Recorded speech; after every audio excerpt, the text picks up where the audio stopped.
With that, I'd like to introduce our moderator for this session, Xinyuan Shi.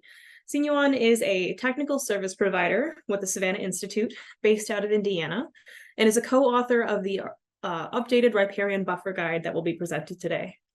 Xinyuan, take it away. Thanks, Devin, for the intro. Bear with me. I'm going to try to share my screen. Okay. All right. Can everyone see this? Yep, Looks we good. can see it. Okay, perfect. All right, so like Devin mentioned, I'm one of Savanna Institute's new technical service providers. I'm in Indiana, so if anyone's in this call who's in the state, please reach out. I would love to connect. So I'm not really an expert on riparian buffers, much less harvestable riparian buffers, but I got roped into talking this session, mainly because for the past year, I've been working with Gary Bentrup on updating a neat tool to help people design multifunctional buffers. So some of you may already be familiar with this guidebook. This slide shows the 2008 version of it, and it really was a massive effort by Gary to summarize the findings of over 1,400 research articles. It's a lot of papers into like general rules of thumb or things to consider when designing any type of buffer. So this guidebook has some simple images for each guideline, buffer functions and benefits, as well as tips for stacking those functions. And really, my favorite part of it is the fact that it is easy to read, right? It's written in a way that like anyone can pick it up and learn new things about buffer design and management. So you really don't need you really don't need a background in natural resources. So I think I've heard Gary mention it's really a book of ideas. There's a ton of different types of buffers and ways to design them in here. And you can check out the free PDF on that website. So what do we mean by buffers? So I think the formal definition I was looking online for was really, an area or strip of land usually kept under perennial vegetation that helps improve soil, water, and air quality. So it's usually, implemented or installed or created or planted for conservation purposes. And while I like this definition, I feel like it can be kind of limiting. And working for this project, I found out that there's a lot of different types of buffers, and they usually do have a conservation purpose, but that's not their only function. So for instance, we're all here for riparian buffers. Like riparian buffers are usually planted for water quality or for improving water quality, but you can also manage them to produce an extra crop like biofuel, ornamentals, fodder if you're cutting and carrying to your livestock, etc. You also have things like, green infrastructure and greenways in the city environment, where these places are like, important centers for recreation, for folks to go out for a walk, take a bike ride, that sort of thing. But also, having a canopy and maintaining it in your city can greatly reduce the cooling and heating costs there. So there's a lot of different types of buffers, and I challenge you as you listen to the other people talk to think of buffers as more multifunctional instead of just for conservation. So this is the new guidebook, and it'll be coming out in the first half of next year.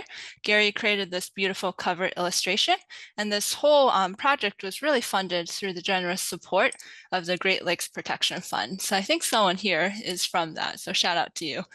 But yeah, so this guidebook is going to have most of the original 2008 guidelines with a few additions. I'll add tidbits as well as like a new structure. But yeah, like you can stay tuned through Savanna Institute's newsletter or NAC's Agroforestry Connection, so the National Agroforestry Center's newsletter. And if you want a physical copy of it, it really is kind of pretty small and portable. You can take it in the field and whatnot. Feel free to send me an email and I can add you to a list.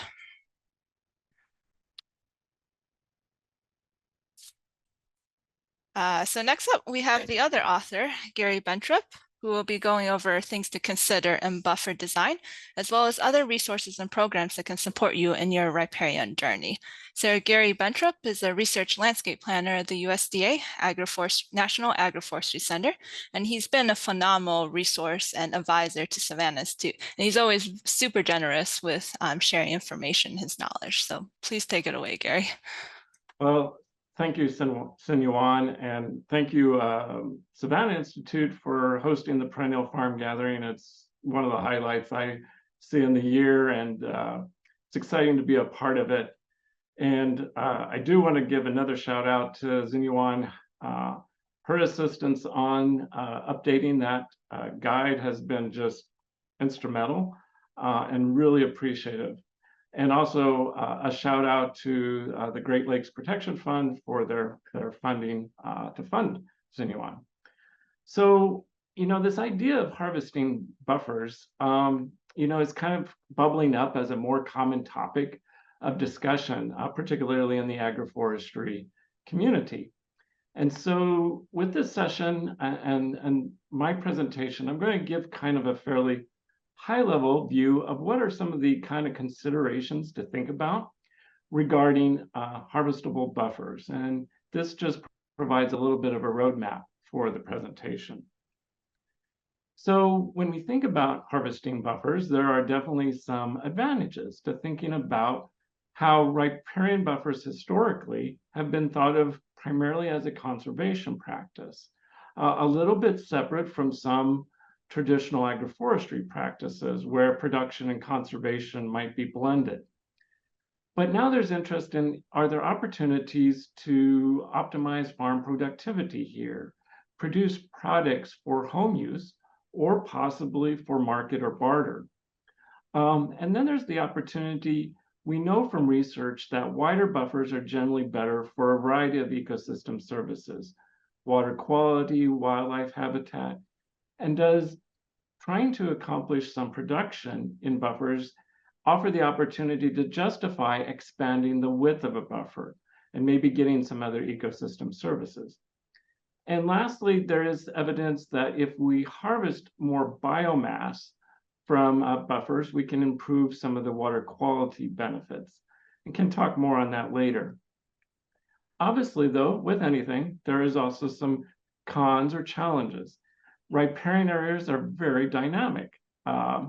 They flood, and there's erosive flows. And so whether you can have a production system in a riparian zone, given this dynamic landscape, is something to consider. There's also the consideration of is it allow enough area for adequate scale for a particular production, particularly if you're trying to have enough scale of operation for producing products for market. And then maybe most importantly, making sure that we can do it in a way that doesn't have negative impact on the other ecosystem services that we want from this very valuable landscape.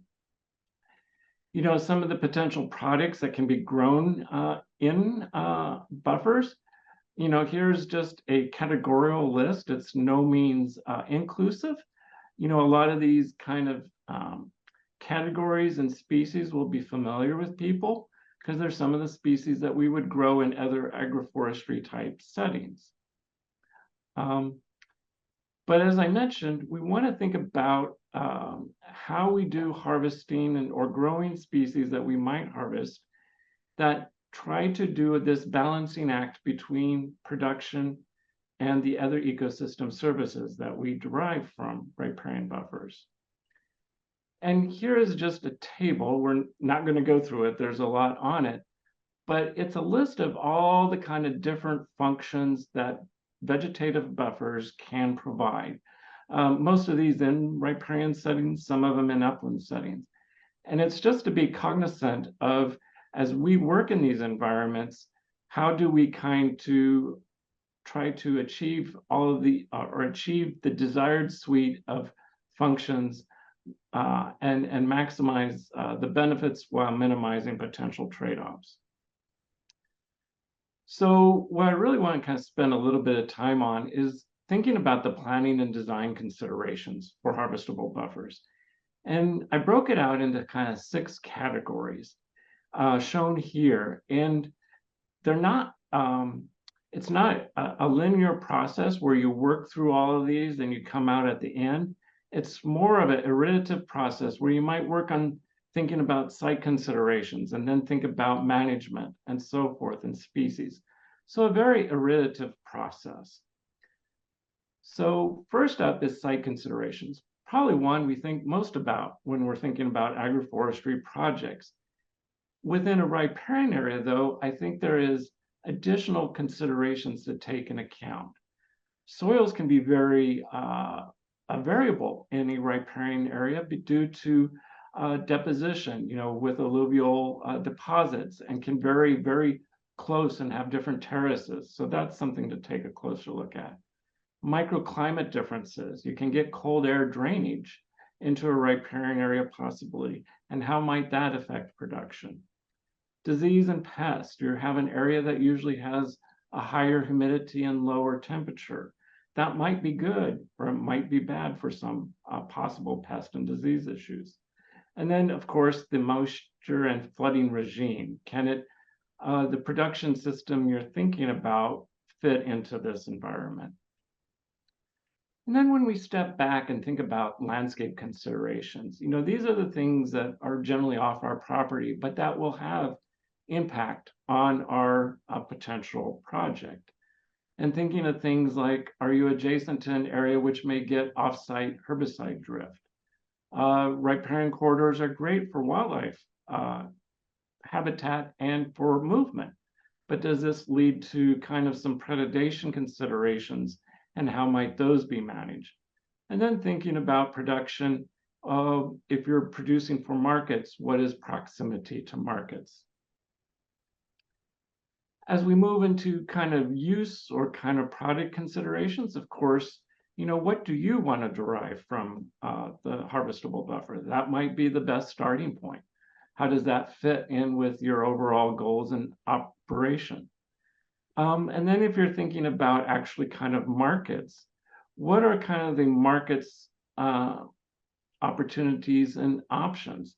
Robin Suggs today in the forest farming talk gave a great example of sometimes working from what are the markets available rather than trying to pick a product and then develop a market. What's needed? And then is it an operation where it's a you pick, or are you distributing to a farmer's market or a wholesale operation? And that gets at scale. Will you have enough area to produce the product at scale? And then lastly, thinking about value added. Are there opportunities to take that product and add value to it? And I think you're all going to be real excited to see Howard's presentation next to show what can all be done with willows. And I want to just highlight that a lot of times we think USDA programs primarily for implementation of putting buffers on the ground, but there are a lot of USDA programs that are available for also dealing with this value added piece of aggregation and processing. And then, thinking about specific species considerations, here's just a couple questions to run through as you're thinking. The plants provide multiple benefits. What are some short and long-term products? Maybe you have something that turns around a value in a short period of time and something that's more long-term. Can you use different canopy layers, much like a multi-story cropping effort?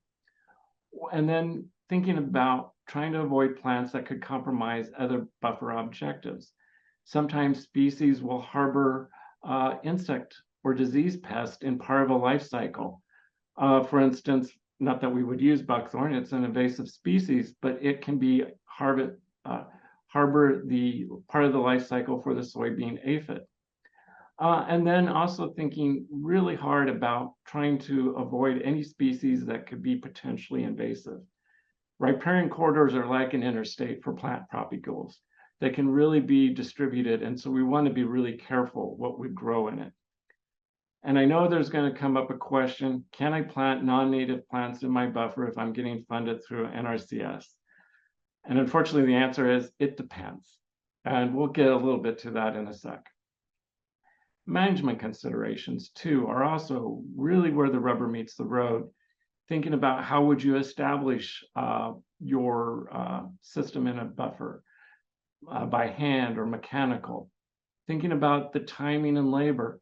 Is the things going to come when you harvest at a time that fits in with the rest of your operation? What kind of labor will it require? Accessibility. If the system floods at a particular time of year consistently, is that okay, or is that conflict with your accessibility? Weeds and wildlife, they're very common in riparian zones, and so how will that be managed? Will you need to screen the materials that you're growing? And then thinking about harvesting of the material and whether it will require processing and storage. And then last, thinking about program considerations. I won't say each state, some states have state buffer laws, and you'll have to take a look at those more closely to determine if harvesting is allowed. For instance, Minnesota has a buffer law. To some degree, it allows some harvesting. I know you could do a buffer of alfalfa, which you can harvest, but you would have to take a closer look at your own state to know. And then similarly, there are state property tax incentive programs depending on what kind of land use, if you're in forestry or agriculture, and if harvesting might change your land use designation that could affect your property tax. And then thinking about the federal programs, environmental, the EQIP program, generally because it is a cost share program that doesn't have a rental payment, harvesting of materials out of the buffer are allowed if it doesn't have a negative impact on the resource concerns that the buffer was put in the first place. Now, when we get to the Conservation Reserve Enhancement Program, I apologize for the text on this slide, but it gets much more complex quickly. You can plant food-producing woody plants into a crib planting, any riparian buffer, if it meets the criteria on the left-hand side of the slide. And so you can use it to establish plants. Now, during kind of that initial establishment period of contract, if you want to harvest, the other requirements on the left side would need to be achieved. And that primarily centers around you would have to take a reduction in the rental payment that is the value of the crop that is being harvested. Rich Straight, who I think is on this presentation, wrote up a great article in Inside Agroforestry, and I'll have a link to it, where it talks about this in more depth. And so we have put together a presentation handout that will be available that has a lot more links that can kind of help you navigate some of this stuff. They're not all specific to harvestable riparian buffers, but parts of the equation. I do want to make note that Howard's farm has a link here, as well as a link to one of his great presentations. And here's just some of the resources that these links will take you to. Some of them are by Savanna Institute, our center, and many other great partners working in this space. And with that, I will stop sharing and let Howard take it away. Thank you, Gary. It was nice to hear about all the different complications or things to consider when you're designing things. It's not as simple as just putting a plant that likes wet feet into the ground. But yeah, next up we have Howard Peller, who will be showing us all of the cool things that you can do with a common woody riparian plant, the willow.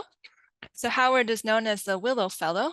He is both a willow farmer and an artist with decades of experience cultivating and creating functional art from willow. So he's done this both in the US and abroad in Jamaica, Haiti, Guyana, and India. And his farm, Living Willow Farm, is in Appalachia, Ohio. And you can learn more through his website, livingwillowfarm.com. Please take it away, Howard. Okay, let me. Hi, everyone. Thanks for letting me have this opportunity to share some things with you. We are in Appalachia. It's actually the foothills. It's a very rich area. This is where the Hopewell or mound builders were. And actually the land that I live in is basically a riparian area. It's the tribe that came through here, the Senecas at one time, call this county Muskegum, which is a reference to the damp, wet marsh. So that I kind of, if I look a little bit like a wetland creature, it's because I live in it. So let me share my screen with you, and hopefully I can do this right. Let's see, share. Do I have that? Is my screen on okay, or? I don't think you're sharing your screen. So it's the green button in the lower half. Yeah. What's going on? That's not sharing. Sorry about You have this. to click No on the worries. window. You have to click on the window you want to show up. Yeah, I clicked on it and I'm sharing it. And it's not coming. Is it not coming up? No, Okay, I know. Honestly, a Zoom conference wouldn't be complete without screen sharing difficulties. Yeah. So yeah, there you go. Okay. Perfect. And then do I need to go somewhere else? Or can everybody see that? We can see it. It looks great. Okay. Okay.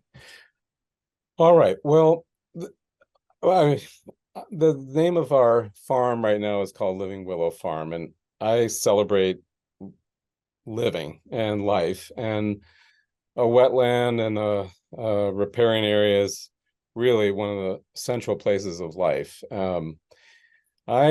I show you these 3 slides here because the one, a Monet from France, this is a scene of a lady sitting by the Seine with Willow, and Willow was really part of all cultures, all worlds. People used to chew willow for pain. People learned to make willow boats and all kinds of things, willow traps. In the center is a living fence that was my first project of experimenting with willow as a living art form. And the project on the right side is a fairy hut that I recently constructed. So let me see how I'm slideshow. Okay. So the life cycle of a woody plant is really, it's a complete cycle. It's a lunar solar cycle. It's growing it, it's harvesting it, and doing something with it. And there are lots of things you can do with historically, the picture on the left was a field of willow by Van Gogh, and also an etching on the right by Van Gogh. And what's interesting is the landscapes of farms were historically very much of these kinds of places of habitat for nature and for materials for food and for products that people needed in their lives. So my farm in Appalachia here, I actually came to this place actually to make pottery, because it's a very famous area and the soils are very clayey. And this is an example of one of my first sites that I planted about 12 years ago. And I grow about 80 species now of willow, and I study them. It takes a lot of time to understand each species and what its capability of in your hands and in doing projects. But I had a wet, kind of a wet marshy area. I made a little channel in it, and I started to lay fabric, and and traditionally there's a layout, but I didn't do the traditional layout. I actually gave the plants more space so I can actually work around it. But you can see sort of the maturation of the space. It's a lovely. In fact, the best tour I could really give you would be get on a 4-wheeler and take you to all the different fields, because I think there's 11 fields now. We live on 130 acres, and it's an old historic heritage farm.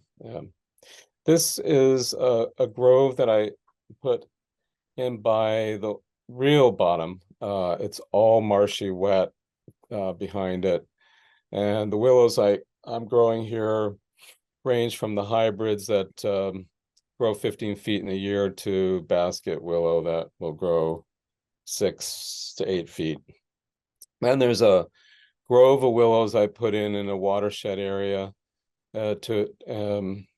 this is a species called Koryangi. It looks a lot like bamboo, but it's not. And it's in a pollinator field. It's just that it's located in a watershed that helps nurture it. So same thing here. This is actually a cropland where there's corn growing above it and the willows in the bottom. So it's a nice combination. And then the stream that I put in to help with the drainage of the land is to the left where I've planted the next generation of trees to grow. And the last grove I'll show you is one that's surrounded by cattails. It's just that I mowed it on the one side at the fall, and on the other side is a pond, another pond, and bald cypresses that I put in 20 years ago. It's really the whole process is so remarkable. I have just watched in this farm through my work just nature thrive, and what I've gotten in return is really a gift, and I'll show you what I've done with it. So the harvest is called coppicing, which everyone seems to know that word. I didn't really, it was a little bit new to me. I'm not from this particular field, so I cut with a method of making stools, which isn't really the best way, but it works with on fabric, landscape fabric, so it works quite nicely. Then after you coppice it, it has to get bundled and sorted. So to the very right is a picture of sorting in the new barn. You can see in the left, all the way to the left with Willow the dog, that's where it's come in from the field, and then in the middle is it's actually sorted. So it's gone through evolutions here. At first it was a real solo thing. Now it's gotten quite big, and I have to have, we hire folks for the harvest. And so what do I do with it? So I'm going to show you a whole range of things. This is a lot of people wanted garden boxes, and these are woven boxes and containers. And there's a couple here that I did. All these I've done in different locations, and just examples of different based on what clients want and how they want to grow their herbs or their food.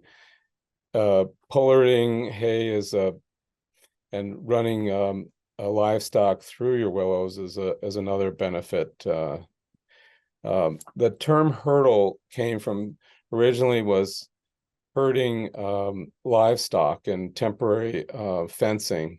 Instead of going to, your rural king and that sort of thing to buy fencing, people would make their fencing out of the willow that was growing on their farm.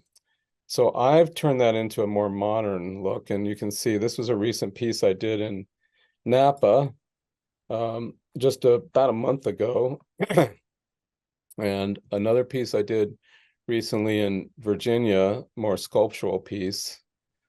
So these are, adaptations of very old traditions, and doing it for clients in ways that appeal to their sense of feeling in nature and feeling part of the landscape. This was a meditation space I did in where was that? It was in New York City and Greenwich on the west side somewhere. So this I showed you earlier. It's actually a sculptural piece, but I wanted to show you this in full. There are more of these examples on my website, but I actually build a lot of things in the ground and then I pull them up. And the actual, there are,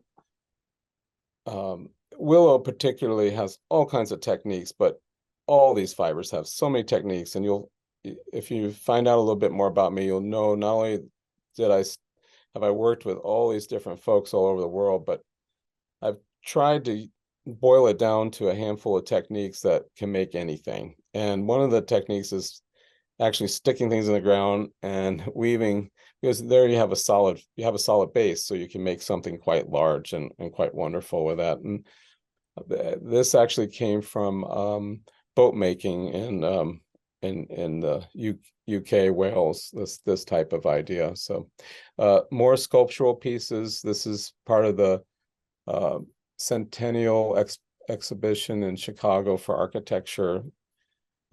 These are very large nests that I wove for the Bellagio Hotel in Las Vegas. Getting back to living fences, I really love living things. So I love plants. I love, I can't tell you how wonderful it is to learn through a long period of time of working with plants to see how they'll respond, and what you can do with them. So there's some really cool things. Some of them a few things are in here, and I'll show you. This is a simple dome with in the front are braided trees, and they're like torches. This is a canopy in a Brooklyn residence. This is a flying kite with tunnels and all kinds of secret passages. And some of these pieces I do are really quite large now. They're significant. This was a willow maze, and it's, I don't know, 90 feet by 90 feet. There's one I didn't show that probably would have been apropos, would have been the one. It was a living medicine wheel I did for UPS, the United Plant Savers. I think it was 2 years ago. One of the wonderful things about willow is its propensity to grow with water. So it's a great resource for stream bank erosion control. And I have done some workshops. At RISD, I did a workshop in demonstrating this. And this is an example I just did in Pittsburgh this spring. It's really nice. It was a terracing. It's one of the first ones that I know of that's been done in the US. If somebody knows of another one, I'd great, but it's kind of hard to get people interested in doing this in this country. Most of the time they want to put, rock cages and things like that in. So I do make baskets on commissions, and I make all kinds of sculptural pieces and useful pieces out of willow, and I combine woods here on the farm and burls with willow, which is kind of fun. And these pieces, if you look at my website, you'll see much bigger pieces. And this was the boat. They're called coracles and corocs, made in the ground. It's so fascinating. But I wanted to share with you really this particular picture. I'm going to show you a few pictures from some of the not residencies. I guess, I was brought in to be to provide technical and design assistance. And I've worked for a lot of different organizations around the world. But I have to tell you that this willow thing that I'm doing really came from my time in Haiti, and really from a lot of places. What I really learned, the most simplest idea, with all the education that and experiences, I've run large companies, I've started companies. The simplest idea was you could make something with your hands right where you live, out of the things that are growing. And I think what really struck me, I was staying in the Maison de Bamboo. I was working on projects to restart this furniture building, and I kind of out of bamboo, and I kind of decided, having spent three years on and off in Haiti, that Haiti really needed furniture for their schools. So we started making that, and then meantime I went off into the countryside as I saw some baskets made out of bamboo. I sought out some villages that were quite far away. I mean, in other words, it took half a day to get there, even though the distances are not great. But what I learned here was, I came there and we would start chopping bamboo in the morning, and by midday the farmers would come in and they would sit down and they would start playing guitar. You you can see the one picture, and start singing. And we would be weaving. And I think for me, it just highlighted a more sustainable life. And so I kind of just wanted to share that experience. And these are some of the pieces that we designed and made. And I worked with all kinds of different groups. This is plating and Mark Lesor. These were the women who made donkey baskets, and I helped them turn them into, more marketable type products for them to sell to other markets. Believe me, they know what they're doing. They just need a little bit of help. Sure, I help them, but I also learn a great deal. Same thing with sisal, another plant that just has remarkable qualities to it. And there's long stories behind all these pictures. So this is that, I don't know why the second bamboo, but I wanted to share this heritage story too with you. And this is with the Makushi tribe. It's working with a plant that grows in wet marshy areas too. It's a mokru. And they have a tradition of using this plant to make a couple of simple things, a backpack, a screen for sifting. But it's unfortunately, with the advent of plastics and all that, even deep in the Amazon, all this stuff is coming. And so the traditions of weaving are disappearing, and the use of these plants are disappearing, and taking care of these plants, because if you don't cut willow, it just becomes kind of a bush, and you can't really use the same thing with the mokru. If you don't cut it, it doesn't really regenerate the same way, and it becomes less usable. So we hatched a project to use the mokru and make these panels that were based on their visual language to be used in IKEA furniture. And I'll just show you an example. So here's a traditional screen for sifting cassava, and then examples of some panels and furniture.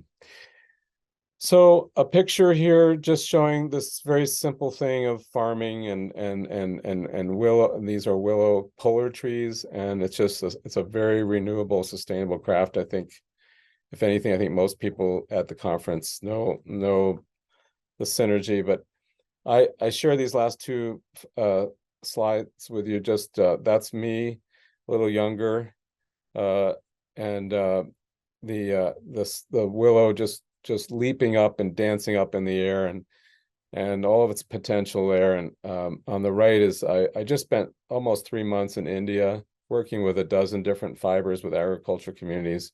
This is a simple ceremony that relates to creativity and hope and life and light for the future. So that's what I wish everybody as well. So you're welcome to look at newer work on my Instagram.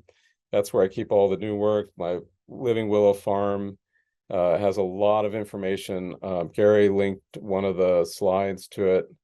I am not a horticulturist. I am not really a farmer. I'm not a master weaver. I mean, I do all these things, but I'm not the expert of everything. I have a long history as a designer and craftsman, and working with a lot of different materials. So I think I kind of brought an interesting point of view to the use of woody plants, but by no means there are people that I've worked with who've been weaving baskets for 40 years, and they're really quite gifted in that. So I'm going to stop sharing my screen. Thank you for your time. And thank you, Howard, especially for sharing. I think you're being too modest. Some of your creations are quite magnificent. So thank you so much for sharing them. So our session does officially end at 3:30 Central Time, but we're going to stay on a little bit longer to field some questions. The next session for the PFG doesn't start until 4 p.m. So we got a little bit of buffer time. It's almost like it was planned. So yeah, if you guys are all, if you and Gary are okay with it, I'll just start asking some questions from the chat. Yep. Sounds good. Can I say one thing? I wish I had Gary helping me when I first planned what I was doing, because I was just watching the slides just for everybody there. It's very complicated, this whole, and very simple. And I think I simplified what I do, but you know, I think I didn't really have the benefit of really calculating a lot of things. And so if you came to this farm, you would see, you know, 11 different fields with different ideas. And it's been kind of, it's very interesting, but it's not, you know, I have to live with it. So live with my mistakes and things like that. So Yeah, we all wish we had a Gary to guide us. Harold's work is pretty inspirational, as a lot of the comments are saying. Just the breadth of all the different types of things are pretty impressive. So. Gotcha. So speaking of guidance, Gary, there was a question for you from Aaron. So they're wanting to support a local landowner who owns property with a stream going through the center. They're in the Pacific Northwest, and they wanted to be introduced more, or I guess they wanted to introduce Willow more into the mix. But they're not quite sure about like the local state laws and like impacts and like how to get connected with funding sources and stuff. So in terms of like more localized resources, like what would you suggest? Yeah, I saw that question, and I see there's some, I'm glad, as one of the benefits of virtual meetings like this is that you crowdsource answers. And so I think some of what I'm seeing people replied is some of the recommendations I would make, because particularly in the Pacific Northwest, with fish-bearing streams, salmon run streams, state rules can be kind of very specific. And it's not, I'm in Lincoln, Nebraska, and so I would not say I'm on top of what's going on there, but I would reach out, like as Mark Batchelor said, if you're in Washington State, probably reaching out to the Department of Ecology, and then in Oregon, maybe your local soil and water conservation district. And again, mostly just making sure the species that you're considering introducing, like some of these willows, are compatible with the natural resource objectives, making sure not maybe introducing some that could potentially escape if they're not native, things of that nature. But that's maybe where I would start trying to sort out that. Gotcha. And there's a question for Howard from Ryan. There's actually quite a few questions, but so from Ryan, have you experimented with pollarding instead of coppicing to get the year-old shoots? They seem to have problems with rabbits eating the young shoots in the spring. So they're wondering if pollarding would allow them to grow above browse height. well, I mean, we live in an area that has lots of rabbits and deer, and I have really experienced very limited problems, but it does happen. Of course, the older the willow base is, then it's less tasty. I mean, you have to dig, the rabbits have to dig more, and they don't. But it hasn't been a big problem. I mean, a good dog running around will with their smells seem to, you know, a good dog really can help a lot. Pollarding is great. I mean, but let me give you an antidote. I've worked with weavers in Kashmir, which is between India and Pakistan, and I actually got to go visit them last year. It was important for me because they really, you know, we kind of loved each other.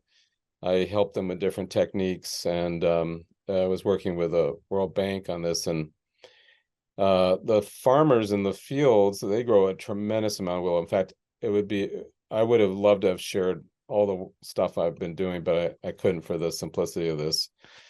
But the old timers, they all cut it right down to the ground, you know, it grows back better, and it's really true. The plastic and all that stuff is not, it strips the nutrient rotation. So yes, pollarding can help for something, but you know, I don't think it's a complete answer. We've done a practice where we cut up every year 1.5 inches. So now I have some of my things have these tremendous, they're called stools. Well, rabbits don't really bother those either. So that could be another answer for you. I did see a lot of questions to me. I'm happy to help everybody. If there's a format you want me to do, you know, I'm happy to try to get to everybody, but you guys let me know what you want. I mean, it's up to you how much time you want to put toward it after this session, but I definitely, like, anyone out there who's curious about Howard's work, I would for sure check out his website, so livingwillowfarm.com. So I guess there's a couple of quick questions and then we might have to head out. I'm getting some messages from folks that we need to wrap up by 3:45, so sorry about that. So from Lauren Howard, she was wondering if you use any preservatives for your work.